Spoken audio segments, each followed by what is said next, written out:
Oi pessoal, tudo bom? Eu me chamo Lisa e eu estou fazendo meu processo de reconhecimento da cidadania italiana por via judicial, também conhecida por via materna ou por lei de 48. Esse é o segundo vídeo de uma série que eu estou fazendo aqui no YouTube sobre esse tipo de processo, via judicial, porque eu não encontrava nada quando eu comecei meu processo no ano passado, enfim. Eu acho que vai ser uma série de 3 ou 4 vídeos, não, 3 ou 4 não, acho que uns 4 ou 5 vídeos. E esse é o segundo. Eu às vezes vou olhar pra baixo porque eu tenho uma colinha aqui, beleza? Pra não esquecer de nada. Se você viu o primeiro vídeo, você já entrou nos grupos que eu citei lá, nos grupos do Facebook, você já tem uma ideia de quantos familiares pretendem participar desse processo e você já escolheu um advogado, já falou com esse advogado, já fechou com esse advogado, preferencialmente, certo? Para ele começar a te dar algumas orientações. A partir de agora, então, vem uma etapa crucial, que é juntar os documentos, né, que realmente você vai precisar para entrar com esse processo. Algumas observações que eu acho que vale a pena a gente falar antes de continuar, que eu esqueci no vídeo anterior. Uma é que o processo por via judicial, eu citei que poderia demorar entre 6 meses e 2 anos. Esses 6 meses é só o tempo da sentença, tá? Então, assim, o mínimo que eu já vi foi 5 meses, vendo lá no grupo de cidadania italiana judicial. Seria 5 meses, mas assim, 5 meses é o tempo da sentença. Então tem mais o tempo da transcrição, por exemplo, no Comune, da onde veio seu antenato, enfim. Enfim, detalhes, mas só para explicar que não são 5... Não é que dali 5 meses você vai ter seu passaporte, entendeu? Vai demorar mais uns meses, a Comune tem acho que uns 3 ou 4 meses, não necessariamente vai levar esse tempo, mas ela pode levar esse tempo, mais o tempo de ir no AIRE, mais, enfim. Só para explicar que não são 7 meses, tá? Eu acho que seria um ano, então, em vez de 5, 6 meses, não sei exatamente, mas mais tempo do que o tal dos 5 meses, tá? Mas isso é uma coisa também que você pode perguntar um pouco melhor lá no grupo do Cidadania Italiana Judicial, pra galera, tipo, quanto tempo depois da sentença estão saindo as transcrições, coisas assim. Mas vai depender muito de comune pra comune, certo? Comune é a cidade, tá? De onde veio o seu antenato. Então tá, essa é uma observação. Uma outra observação, se você tem filhos menores, eles não precisam entrar no processo, essa é uma boa notícia. Então, quando você conseguir a sua cidadania, e você tiver um filho que é da menor de idade, ele automaticamente, você vai no consulado mais perto de você e diz, eu tenho um filho, e ele vira italiano. Porém, se seu filho é maior de idade, ele deve entrar no processo. E se seu filho tem... Eu vi advogados falando de 14 anos em diante, tá? Bem, assim, sendo bem conservador, mas eu acho que nesse sentido vale a pena ser conservador. Vale a pena colocar ele no processo, porque até sair a sentença, até sair a transcrição, até você conseguir um horário no consulado, enfim, vai levar um tempo. E seu filho tem que ser menor de idade para ele conseguir fazer fora do processo. Então, vai que ele acaba fazendo 18 nesse meio do caminho. E aí ele teria que entrar com um processo sozinho depois, se ele não estiver ali.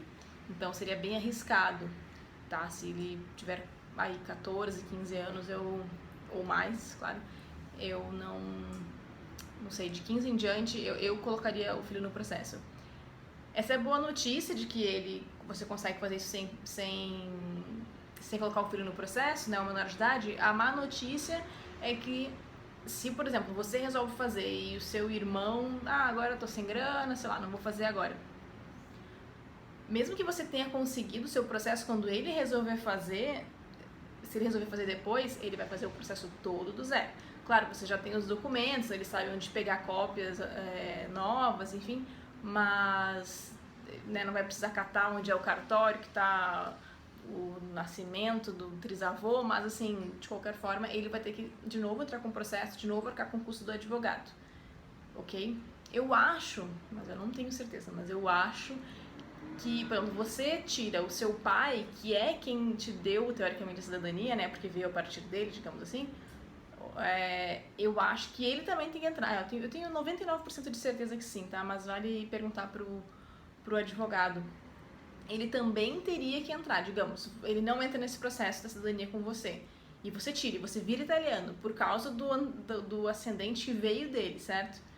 Se ele não entra no processo com você e ele também quiser ser italiano, acredite, ele vai ter que entrar com o processo na justiça na Itália para tirar essa cidadania. Mesmo que você seja italiana por causa dele, entendeu? Enfim, burocracias italianas. Ok, eu acho que essas são as observações de hoje. Então tá, a partir de agora você vai juntar os documentos. A razão pela qual eu falei pra gente ter um advogado no passo anterior, de ter fechado com esse advogado, é porque cada advogado vai pedir uma documentação que ele se sente confortável para entrar com esse processo na justiça. O meu advogado é o Marco Meloni, é um advogado que muita gente cita lá no grupo de cidadania judicial. É um cara que tá fazendo muitos processos, tem muitos processos ganhos, enfim. Tem vários outros profissionais além dele, tá? Não tô dizendo faça com ele cegamente, mas eu gostei dele e eu tô fazendo com ele. O que ele pede? Ele pede todas as certidões de nascimento entre o antenato, que é aquele italiano, né, que te dá origem, até você. Então, no meu caso, nascimento do trisavô, da bisavó, do avô, do pai e minha. Certidão de casamento de toda essa galera aí também, de quem existe, claro, de quem tem. Mesmo que seu pai, por exemplo, no meu caso, tá? Meus pais não são casados, mas o meu pai foi casado com uma mulher antes de conhecer minha mãe. Tem que levar essa certidão de casamento dele também, beleza? Mesmo que não seja relacionado à minha existência. Que mais? Basicamente a certidão de nascimento e casamento dessa galera toda. E se der, ele considera opcional, mas se der, a de óbito do antenato. Ele pede pra tentar conseguir. Eu consegui, porém a de óbito do meu trisavô tem uma informação errada sobre a minha bisavó. Diz que quando o meu trisavô morreu, ela tinha 60 anos. E na verdade ela tinha 58. E aí ele falou, então deixa de fora, melhor, pra não ter informação errada, assim, nesse nível. Então, eu não, por exemplo, no meu processo não tem nenhuma certidão de óbito. A maioria dos outros advogados, pelo que eu fiz essa pesquisa, né, eles pedem as certidões de óbito de toda essa galera. Então, dá uma perguntada, como eu falei no vídeo anterior, né, para dar uma perguntada de quais eram os documentos antes de escolher qual advogado pegar. Então, esse é um ponto importante. As certidões serem novas, isso é um ponto bem importante também. Então, na Itália, um documento público só tem validade por 6 meses. E como você vai usar esses documentos na Itália, então é importante que esses documentos tenham uma validade de até 6 meses, né? Enfim, você tenha tirado esses documentos há menos de 6 meses. Então, aquela certidão que você tem em casa, a original, não, essa não vale, tá? Tem que ir de novo no cartório e pegar essas certidões. Você vai pegar essas certidões nos cartórios de registro civil. Então, por exemplo, meus antepassados eram de uma cidadezinha chamada Antônio Prado, na Serra Gaúcha. Procurei o cartório de registro civil dessa cidade e pedi as certidões de nascimento, casamento e óbito nesse cartório. Quanto menor a cidade, mais fácil vai ser, porque você vai dizer, Antônio Prado, quantos cartórios de registro civil tem Antônio Prado? 1. Em Caxias, foi onde eu precisei também, sei lá, 2, 3, 4. Em Porto Alegre tem 6. Então já deu uma aumentada aí. São Paulo tem 48. Tá, eu moro em São Paulo, tô fazendo um processo pro meu marido, é de chorar, porque eu pensei, mas os cartórios são um ponto relevante também, mas muitos cartórios não existiam, né, há 80 anos, digamos assim, ou 100 anos, enfim. Em São Paulo até 21, mais ou menos, tinha tipo 22 cartórios, muito cartório, mesmo para aquela época. Então, enfim, um bom parênteses aí. Ok, então você vai precisar dessas certidões de nascimento, casamento, óbito aí um pouco opcional. Dependendo normalmente eles pedem inteiro teor, tá? Então aquela certidão que você tem na sua casa que tem certifico que aí tem um espacinho e aí o cartório colocou o seu nome, tem um espacinho, data de nascimento. Essa provavelmente é de breve relato. Não é essa que se precisa, é a de inteiro teor. Pelo menos o Meloni me pediu as de nascimento em inteiro teor e as de casamento ele falou que poderia ser em breve relato e as de óbito também. Só que como eu não tinha visto um vídeo desses, eu não sabia. E daí eu pedi tudo em inteiro teor e tá, tudo bem. Eu já tinha pedido E até talvez se você tiver uma grana aí sobrando, porque a inteiro teor é um pouquinho mais cara, vale a pena pedir inteiro teor, porque às vezes vai ter uma informação a mais sobre o seu antenato que você vai precisar depois para tentar achar a fase que é a próxima e que é a de achar o documento na Itália, né? Então, se der pedir todas inteiro teor, melhor, mas dependendo do advogado isso não é necessário. O que mais? A gente vai falar mais agora sobre essas certidões, mas só para dizer o que mais outros documentos precisa da CNN, que é a Certidão Negativa de Naturalização, a gente vai falar sobre isso mais adiante. Uma procuração para esse advogado poder entrar no processo no seu nome lá na Itália, também falaremos mais adiante. E uma coisa, enfim, um pouco simples e óbvia, que é uma cópia simples do seu RG, de todo mundo que está entrando com o processo, né? A cópia do RG, a procuração de todo mundo que está entrando no processo. Mas a gente vai falar sobre isso mais adiante, tá? Só pra você já ter uma ideia de que vai ser necessário para esse processo. Sobre conseguir todos esses documentos, que são pessoas que nasceram em 1890 e coisas assim. Em primeiro lugar, calma. Acredite ou não, a maioria dos documentos, eles existem, estão em livros, em cartórios, tá? Mesmo que esse cartório não existisse mais, esses livros são transferidos para outro cartório mais novo. Então, por mais que possa parecer muito estranho que esses documentos, não sei, eu achei um pouco estranho que esses documentos existissem até agora, eles existem. Então, e caso você não ache, existem duas coisas que você pode fazer. Uma é, por exemplo, se eu não achasse em Antônio Prado, eles recomendam, o próprio cartório já recomenda, por ser uma cidade com muita origem italiana, né, de muita imigração italiana, então eles já têm esse know-how, eles já recomendam, procure nas cidades vizinhas, já falam algumas cidades que têm cartórios antigos também na vizinhança. Então, se você não achou algum documento no cartório que você achou que deveria estar, procure nos cartórios da vizinhança. Se não, de nenhuma forma não achou, sei lá, evaporou, o cara não casou, mesmo, isso acontece às vezes com certidões de casamento, as pessoas não casavam no civil. Bom, se não casou no civil, procura na igreja esse documento, que você também pode usar o documento da igreja, aí você fala com o advogado para ver se esse documento da igreja é o suficiente. Se não for suficiente, você vai entrar com um pedido de certidão tardia de nascimento, casamento, enfim, na justiça e aqui no Brasil, e aí você vai pedir para ser feita essa certidão, depende um pouco da cidade, demora 1 mês, 2 meses, 3 meses, enfim, depende um pouco de que cidade é feito, e advogados brasileiros podem dar esse tipo de explicação, e isso também é uma coisa que você pode procurar lá no grupo de cidadania italiana judicial, ou mesmo no área livre também, já que isso é uma coisa em comum para os dois processos. Então tá, então isso é uma coisa, se você não achou, procure nas cidades vizinhas, procure nas igrejas, se tudo der errado, faça uma certidão tardia, e para isso você vai precisar de uma certidão negativa de naturalização. Então, não achou em lugar nenhum, você vai pedir para esse cartório que deveria ter a certidão, para fazer uma certidão negativa de nascimento, para dizer, olha, não está aqui, para você poder fazer essa certidão tardia. Se tiver na igreja, você pega essa certidão da igreja que eles vão fazer para você, e aí você faz uma certidão tardia também com esse documento, enfim. Mas isso são coisas que o advogado vai poder te explicar melhor do que eu. Bom, esse ponto que eu falei pra vocês, olhando aqui minha colinha, que não é tão difícil quanto parece. E não é tão difícil quanto parece, especialmente se você souber a cidade onde os antepassados moravam. Se você souber isso, eu diria que já é meio caminho andado, porque você já sabe em que cartórios procurar. Mas se você não souber, tudo bem também, calma. O que acontece? Na certidão de... Isso também vale para caso você não sei bem o nome, qual era o nome da pessoa exato, do trisavô, enfim, tudo bem. Se você tiver a sua certidão de nascimento agora na sua casa, você pode ir lá dar uma olhada, que tem o nome dos seus pais e o nome dos seus avós. Todas as certidões de nascimento têm esses dados, dos pais e dos avós. Portanto, a certidão dos seus pais vai dizer o nome dos seus bisavós.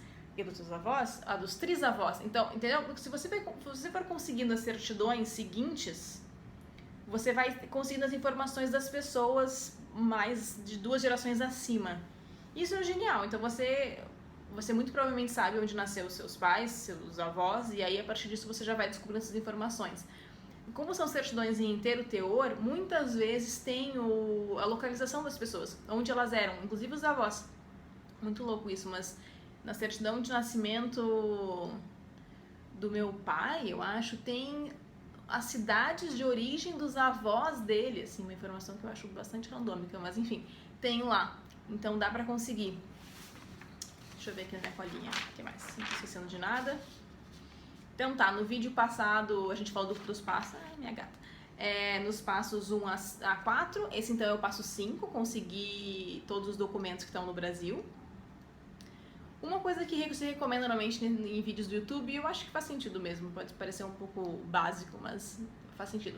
Pega uma folha de papel, escreve o seu nome lá embaixo, a data de nascimento e o local de nascimento, né, a cidade. Se você é casado, faz uma linhazinha, o nome da pessoa e a data de casamento. Vai pra galera de cima, seus pais, data de casamento, onde nasceram, onde casaram, a avó, e assim vai indo. Isso ajuda muito a se dar conta de que cartório você precisa falar, quais certidões você precisa pedir em qual cartório, tá? Então ajuda a dar um norte do que você precisa, o que tá faltando, porque às vezes é muita gente, muita coisa pra fazer. O que mais? Já falei da certidão, nome dos avós, nos cartórios de registro civil, beleza? Um ponto importante, duas coisas. Uma, considere que tudo são dados prováveis. O que eu quero dizer com isso? Quando você for pedir uma certidão e você sabe que seu avô nasceu em 29, que é o meu caso, eu sabia a data de nascimento dele exata e tal. Eu não peço para um cartório, oi, que é a certidão de nascimento do João da Silva, que nasceu 15 de fevereiro de 29. Não. Eu digo, provavelmente nasceu em 1929. Eu normalmente nem dava a data de nascimento exata. Por quê? Pode parecer um pouco estranho, já que eu tinha data. Vai que na certidão que eu tô pedindo, na de nascimento, ou na de casamento, sei lá, a data não foi bem essa, foi 16. E aí o cara, na hora de buscar, colocou 15/2/29, né? Foi a data que eu falei. E aí ele vai dizer, não está aqui, senhora. E na real tava, só que eu passei uma data tão exata e a minha data exata estava errada que ele não achou. Então se você der um dado aproximado, ajuda o cara a achar, mas você também não elimina possíveis erros, entendeu? Então até dizer provável ano, porque vai que não foi 29, vai que foi 28, foi 27. Assim, não confie em nenhum dado, porque você pode ter certidões erradas, então às vezes sim, ele nasceu em 29, mas vai que é de casamento dele, diz que ele nasceu em 28, então sempre dê essa margem, tá, pra erros. Por exemplo, aconteceu uma coisa meio engraçada no meu processo, que eu vou contar isso um pouco no próximo vídeo, sobre como achar os documentos do italiano, mas eu tinha um livro sobre a cidade de Antônio Prado que tinha informações sobre a minha família, porque meu trisavô teve um hotel lá, enfim, uma história bem legal. E aí tinha neste livro uma carta da minha bisavó contando para um parente na Itália, cara, uma carta escrita à mão, muito legal, assim, dizendo que ela tinha ficado viúva no dia 5 de agosto de 1912 e no mesmo dia ela perdeu o marido. Então, olha só, eu já descobri que eu já sabia que ela tinha essa filha de um primeiro casamento, depois ela casou com o meu bisavô. Mas eu já descobri ali a data de óbito do primeiro marido dela, que eu achei que eu precisava, porque eu achei que eu precisaria desse documento, que você não precisa, tá? Das certidões de casamento dos primeiros casamentos, caso o seu parente tenha tido um primeiro casamento antes do casamento que gerou você. Mas, enfim.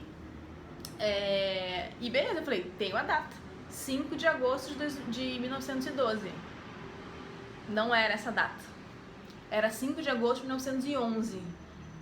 Sabe, como que essa mulher conseguiu errar o número na carta? Não sei, mas ela errou. E era em 1911. Eu achei lá no livro da paróquia, 1911. Achei a certidão de nascimento dessa filha, 5 de agosto de 1911. Então, assim, datas não eram tão relevantes naquela época. As pessoas acho que não gravavam tanto essas informações. Então, sempre considera que existe ali sabe, é maleável essa informação. Ok, então esse é um fato importante. O outro que eu ia contar pra vocês às vezes a gente tá ansioso, a gente acha um e-mail, mas quer ligar.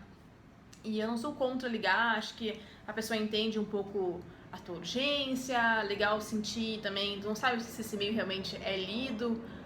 que eu posso dizer é que normalmente esse e-mail é lido sim, eu não lembro de nenhum lugar que me deixou, nenhum cartório que não me respondeu um e-mail, às vezes demora um pouco mais, um pouco menos. Uma coisa legal de mandar e-mail é que a pessoa tem o nome exato da sua busca. Por exemplo, o meu pai, eu não achava a certidão de nascimento dele em Porto Alegre. Ele não tinha em casa, e aí eu não achava, bom, beleza, tudo bem, fácil, meu pai que tá vivo, vamos achar a certidão de nascimento dele em Porto Alegre. A gente sabe que ele nasceu em Porto Alegre. Eu liguei para todos os cartórios de registro civil em Porto Alegre, nenhum dizia que tinha a certidão de nascimento do meu pai. Eu falei, como assim? Ele nasceu em Porto Alegre, a gente tem certeza. Não achava nada. Eu falei, que saco. Até que uma hora ele conseguiu achar em casa, e eu falava no telefone, ó, o nome dele é esse e tal. E nem é um nome tão difícil. O meu pai conseguiu finalmente achar em casa a certidão, e era num dos cartórios, óbvio, de Porto Alegre, com quem eu tinha falado no telefone, e tinha me falado que não tinham a certidão. O que eu acho? Eu falava como era pra escrever o nome. Tem um Luiz, tem um Luiz com Z, tem um Melo com 2 L's, mas, sei lá, a pessoa provavelmente escreveu errado e não achou. Então, se você manda por escrito, por e-mail, a chance de, como ele vai provavelmente copiar e colar para buscar, a chance de ter esses probleminhas de escrita, né, de errar como escreve, são menores. Então, recomendo mesmo que se você ligar, manda aquele e-mail, de repente manda um e-mail, o cara não respondeu, aí você liga, mandei um e-mail, olha lá o e-mail, sabe? Eu manteria muito essa história de ter o nome escrito pro cartório. Beleza? Deixa eu ver o que mais faltou. Ah, importante. Se você ficar travado, então, não tô achando esse documento, tem essa história da certidão tardia, assim, como eu comentei, certidão tardia a partir de uma certidão negativa ou de um documento da igreja, mas assim, dá uma procurada lá na busca dos grupos, bota o nome da cidade. Eu mesma não tava achando um documento, né, que esse o óbito do primeiro marido, e aí eu coloquei lá Antônio Prado, né, que é uma cidade bem pequena, nas buscas, consegui achar, as pessoas também não estavam achando, procura no cartório de Caxias, então, ou posta no grupo, mas sempre dá uma procurada na busca para não gerar posts duplicados. E a galera ajuda muito, então procura pelo sobrenome da sua família, uma coisa básica, a primeira coisa que você pode começar fazendo é essa, pra ver se você acha outras pessoas em comum, então procura pelo sobrenome lá no grupo, pelo nome da cidade, pelo nome do cartório, sabe, pra ver se as pessoas têm outras experiências e de repente a pessoa diz, então, às vezes tem post tipo assim, os caras lá nunca acham nada, mas se você for pessoalmente, eles procuram com mais cuidado e acharam uma certidão. Bom, uma coisa que você possa tentar fazer, ou contratar um despachante fazer, sei lá. Então tá. Bom, essa segunda parte é uma parte que tem menos coisa pra explicar e mais coisa pra fazer mesmo, né, da parte de vocês. Ela é uma das partes mais exaustivas mesmo, dependendo do tamanho da cidade. Como eu falei, se você é de São Paulo, talvez seja um pouco mais exaustivo pela quantidade de cartórios que tem aqui. Alguns cartórios, especialmente em São Paulo, eles cobram para fazer buscas. Então, dependendo da época, a partir de 76 eles não cobram. Ou cobram apenas para fazer a busca, cobram só uma vez, tipo R$15,25, para fazer a busca no estado todo. Mas antes disso, eles cobram por 10 anos. Então, você dá uma faixa de 10 anos e aí eles procuram só naquele período e só no seu cartório, porque não é digitalizado. Então, nesse caso, o que eu estou fazendo agora com as certidões do meu marido é pagando para um cartório buscar a certidão de óbito da bisavó dele, que é depois de 76. E aí, a partir dos dados dessa certidão, eu vou tentar achar as certidões de nascimento e casamento a partir dela, ver se eu, sei lá, a partir de onde ela morreu, talvez eu tente ver se ela casou, nasceu ali perto, não sei, tentar fazer uma mágica aí, porque pagar 15 e pouco para 22 cartórios acho um pouco desnecessário. Então tá. Bom, eu vou terminar esse vídeo agora, eu acho que na sequência eu já vou gravar a terceira parte, que é uma bem tensa, que é achar o documento na Itália, mas dá pra achar, tem muitas formas atualmente, sabe, 2017 as coisas estão muito informatizadas, dá pra gente achar esse documento na Itália com um pouquinho menos de tensão. Isso, vou gravar agora, então na sequência que você terminar de ver esse vídeo, vê se dá uma olhada no outro também. Se você gostou desse vídeo, deixa o seu joinha, se inscreva no canal, eu vou fazer mais uns 3 vídeos, eu acho, 3 ou 4 vídeos talvez, sobre o processo, sobre algumas dicas de como conseguir esse documento. E mostre esse vídeo para a família. Quando você for conversar e explicar que agora vocês têm sim direito, enfim, você pode mostrar esse vídeo e o anterior para as pessoas entenderem um pouco qual é o processo e que vocês realmente agora vão poder virar italianos. Então tá, até o próximo vídeo. Oi pessoal, agora eu tava revendo o vídeo e me dei conta de que faltaram duas coisas para falar. Uma é sobre retificações, então uma data errada, uma idade da pessoa ali, que até eu citei, né, minha avó tinha 60, na real tinha 58, muitas pessoas têm erros de sobrenome. Isso é até uma curiosidade interessante. Quem tira certidão pela via materna tem menos chance de ter erros de sobrenome, porque o sobrenome se perdeu rápido, né? Ao contrário de quem tem, por exemplo, pela via paterna, que todo mundo tem o sobrenome, então você vai ter, sei lá, 5 gerações com esse sobrenome. No meu caso, eu tenho meu trisavô, Giovanni Tergolina, aí a filha dele, Ana Tergolina, ela já casou e virou Ana Tergolina de Mello, beleza? O meu avô já nem ganhou esse sobrenome dela. Então, tu tem menos chance de ter erro ali, porque tu tem menos pessoas com esse sobrenome, entendeu? Na tua linha de ascensão. Enfim, uma curiosidade. Mas, digamos que você tenha erro sim, o que você vai fazer? Você vai conversar com o advogado. Lembra, no vídeo 1 eu falo que o advogado é seu guru, especialmente para retificações.